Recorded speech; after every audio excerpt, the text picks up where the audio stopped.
Welcome to Raj news ప్రశ్న వేదిక కార్యక్రమానికి స్వాగతం. నేను మీ కార్తీక్. ఈరోజు మన గెస్ట్ పటాన్ చెరువు నియోజకవర్గ Congress party incharge contested MLA Kata Srinivas Goud గారు ఉన్నారు. వెల్కమ్ చేద్దాం. నమస్తే అండి, వెల్కమ్ టు రాజ్ న్యూస్.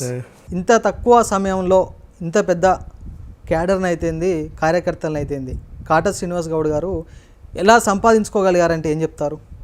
ఇది ఓవర్ నైట్ వచ్చిన కష్టం కాదు కదన్నా.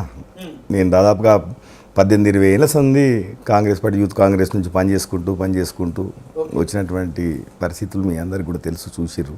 ఇక అట్లా క్యాడర్ని సంపాదించుకుంటూ క్యాడర్తో మమ్మకం అయికుంటూ తీసుకున్నది అంతే తప్ప ఇదేదో నిన్న మొన్న 2 నెలలకు వచ్చింది కాదు. ఇది ఈ కష్టానికి చాలా వెనుక 18-20 ఏళ్ళ కష్టం ఉంది. ప్రస్తుతం మీ రాజకీయ లక్ష్యం ఏంటి అంటే ఏం చెప్తారు?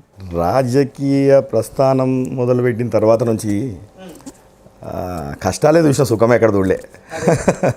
ఈ పోయినంతకాలం కష్టాలే అనుభవించిన తప్ప సుఖం ఎక్కడ అనుభవించలేను.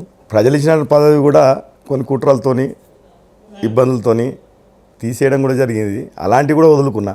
పార్టీ గురించి లక్ష్యం ఏం లేదు. ఎప్పుడు ప్రజలలో ఉన్న ప్రజల కష్టాలు దగ్గర నుంచి చూసినటువంటి వ్యక్తిని, లేనప్పుడు చిన్నదో పెద్దదో నాతో అయింది ఆర్థికంగానో ఇంకోటి చేయగలుగుతున్నా.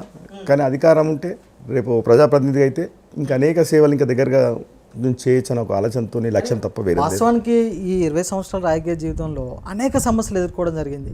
ఎప్పుడైనా అనిపించిందా ఎందుకు ఈ సమస్యలు, ఎందుకు ఈ రాజకీయంలోకి ఎప్పుడు ఎందుకు వచ్చినా ఈ ప్రజా సమస్యల వల్ల నా కుటుంబం నష్టపోతుంది అనే విధిగా ఎప్పుడైనా అనిపించిందా మీకు? ఇష్టంతో ప్రయాణం చేస్తున్నాం కదా, కష్టం అనిపించదు కదన్నా. కార్యకర్తలను నమ్ముకొని ఉన్నారా?